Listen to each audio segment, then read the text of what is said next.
Even when you feel low, you can still go. Even when you feel slow, you can still go. Even when there's no hope, you can still go.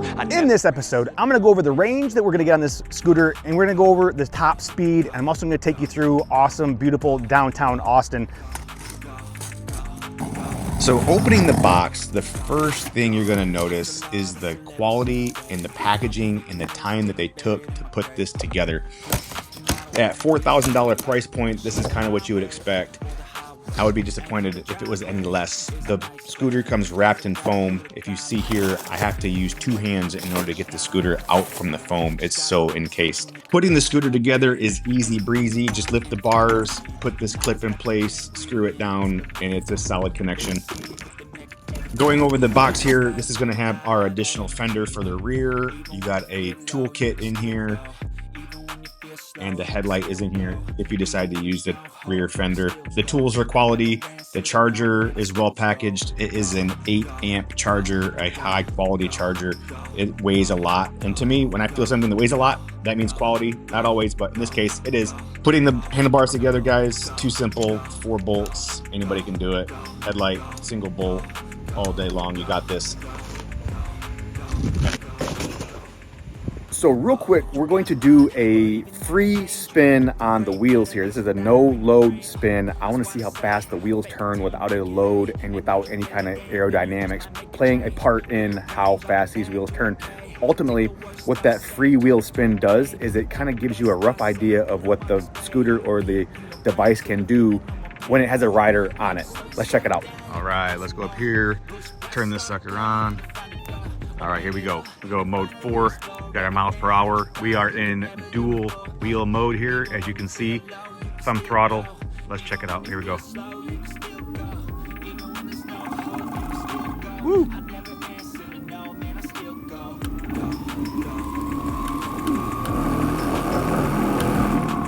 $78 miles an hour on the free wheel speed. We're gonna do a speed test. I'm gonna have the GPS up on the GoPro. I'm gonna have a phone on the bar, and I'm gonna have the speedometer on the scooter.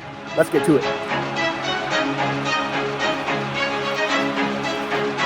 Should I be wearing more safety gear? Yes, of course. That is only applicable if you plan on or if you crash. I don't crash. Hey, maybe I've crashed a couple times, but it's for the gram, so it must be done. Let's go. We'll check our dash mode 4 because it's a speed test. I have the app here. We're gonna go into the settings, and I want you guys to see that I have everything set at 100. Brake force, we'll leave the brake force at that. Acceleration force, front and rear, is at 100. Let's go do the speed test. Well, here goes nothing.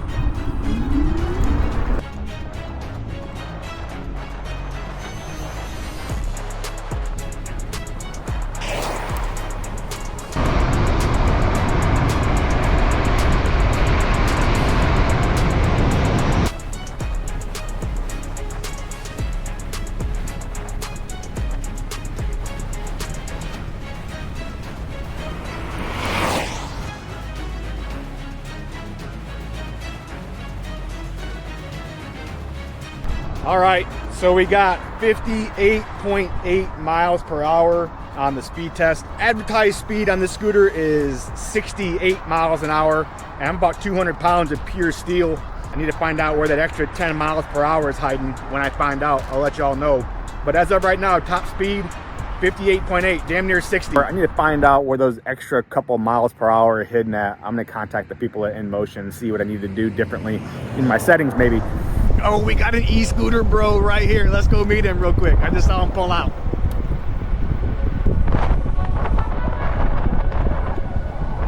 Hey, how fast that thing go? How fast does that go? 2 months. 20? Oh, this? Yeah, how fast is it? 25? Okay. You like it? I like it. Segway, huh? Yeah. That's good. Yeah. That's good. It's nice meeting you. Okay, I'm Kyle. Okay, thank you. Nice to meet you. Okay. I'm not sure he knew what I was talking about, but whatevs. You see, when your scooter is as fast as cars, you can just ride in traffic. It's pretty rad.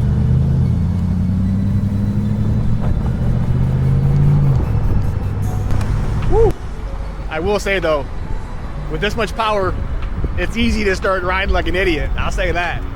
God, but it's fun. So here we are getting into downtown Austin.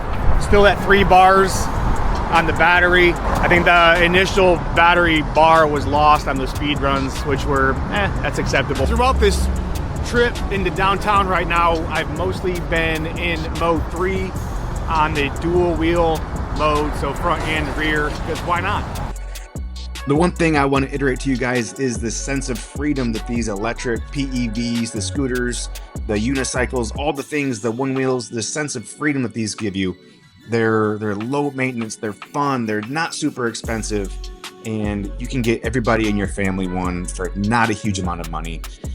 And the one thing here we're going to do next is go over the specifics of the scooter, how it comes, what it comes with, and what I've done to mine. Here it is. My scooter has a couple different upgrades here. These are PMT slicks. The tires that you're going to get on this are okay, but with the performance with this scooter, those tires just weren't enough, and they were squeaking and peeling out everywhere. So I went ahead and got some soft PMT tires.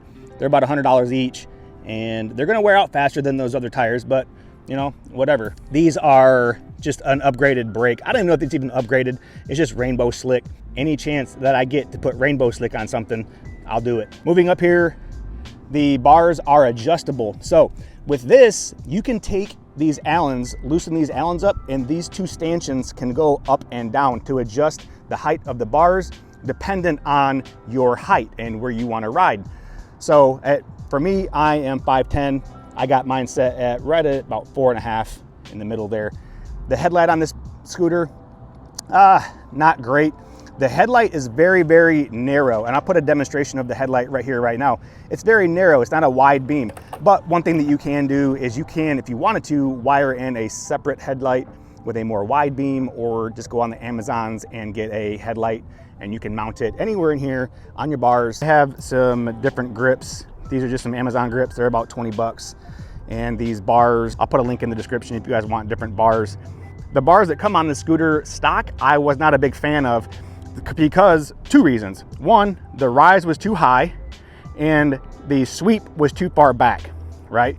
So what I did is I got more of a straight bar with a minimal amount of sweep, and it's just easier to control, because what ends up happening is if you're up high on this scooter and you have all this motion going on down here, where your hands are, can feel very unstable.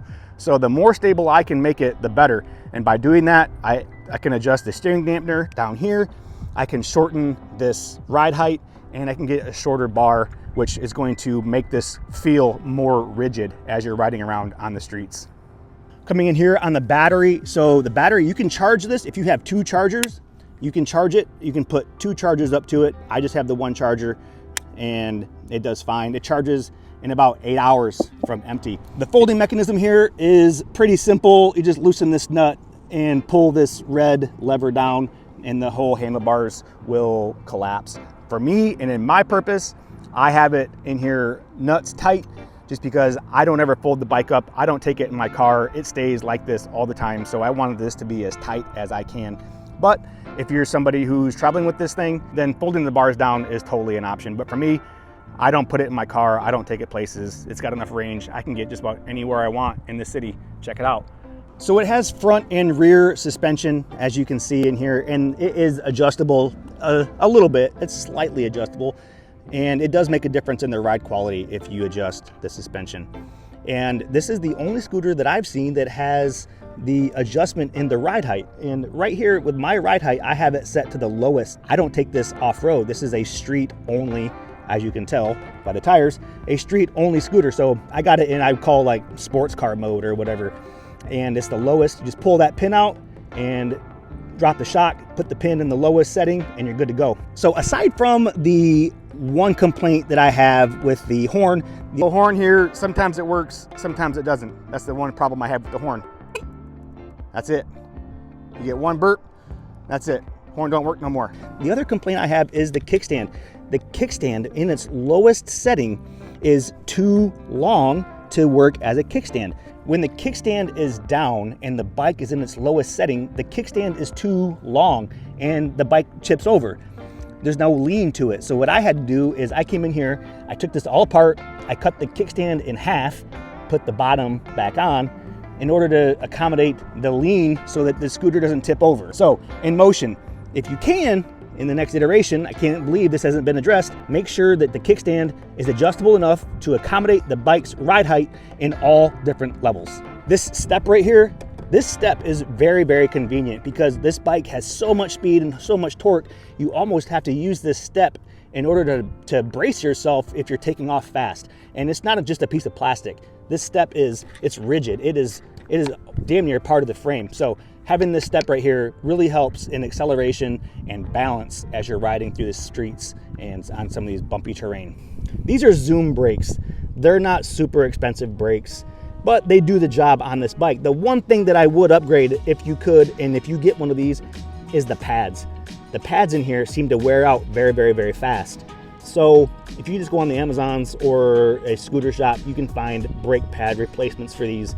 Really simple, really easy to put in. That's going to be the next thing that I do, is replace the pads. The one thing I want to mention is what INMOTION did is put these connections right here. This connection disconnects the motor from the controller. So when I had to replace my tires, I didn't have to take the wire all the way out. I just broke the connection here and the wheel came right out. And it's like that on the front and on the back. Here's the rear connection. So just undo this connection, drop your wheel, do whatever kind of maintenance you need to do, put it back together, plug it in, and you're good to go. One thing that I did on mine, I had these straps and strapped the cabling to this stanchion because from the factory, it was kind of wild. It was kind of like out here. And what I don't want to have happen is I'm riding through the streets or if I'm on a sidewalk, is that getting caught on a tree branch or a handrail or something like that. So I tidied that up. It looks a lot cleaner. And I came up here too. From the factory, these wires are all kind of everywhere. So I took a minute, a little zip tie action, put an extra little bit of wire tidy on here, made the connections look a lot nicer. For a $4,000 scooter, this thing costs more than some people's cars. And I take pride in my things. I want my stuff to look nice. So I take the extra time, the extra minute, a little bit extra money to make this stuff something I can be proud of.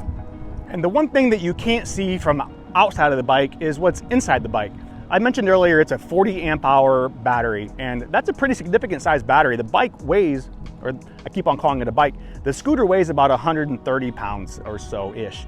The battery is massive, and the one thing that accommodates the battery that makes this thing really nice is the ability to have cell monitoring. And the smart BMS that's built into this scooter, the BMS will smartly charge this scooter so that the cells all charge at the same rate. So if there's a cell that's low, the slow cell will catch up to the other cells as the smart BMS stops charging the higher charged cells, if that makes any sense, and allows that lower cell to catch up so that your battery is topped off and your cells aren't all, you know, high, low, high, low, high, low. So I've been riding around the city now for, I don't know, I got about 100 miles on the scooter. I've been riding around the city for probably 20, 25. The one question I know you're gonna ask is, have I been messed with by the cops? And the answer is no. I've passed a couple cops. I'm not out here doing anything stupid. I'm going the speed limit and I haven't been bothered. So there you go.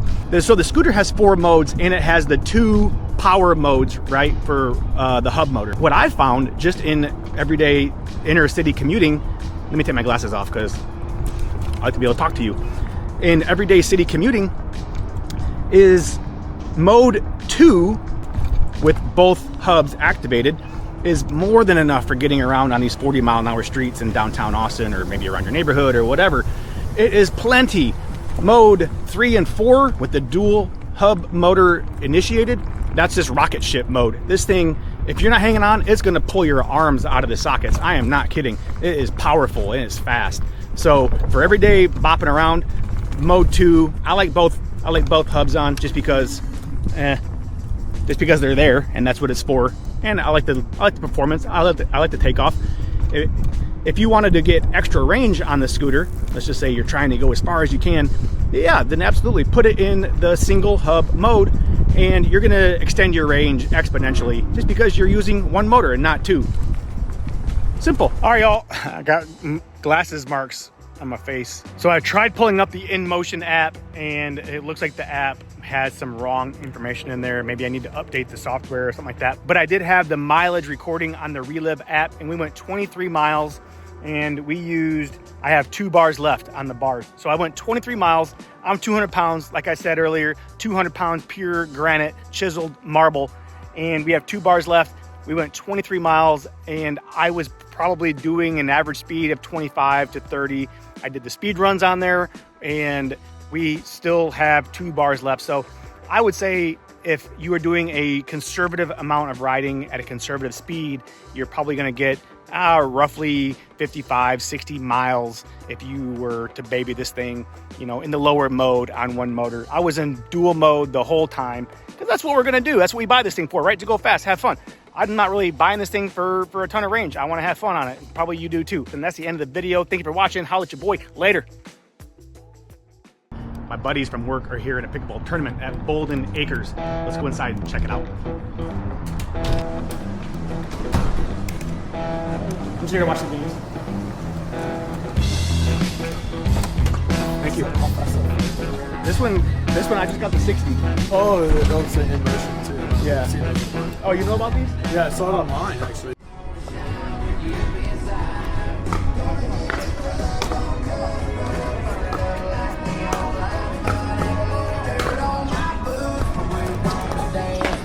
Right off them tonight. What's up? What's up? What's on watch in the house, dude? Coming up here to get some Instagram videos? Nah, I was just y'all take that or what? Y'all win? No?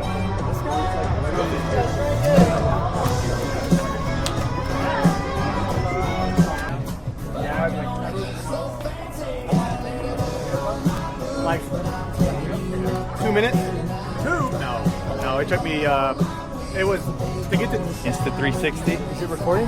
Yeah.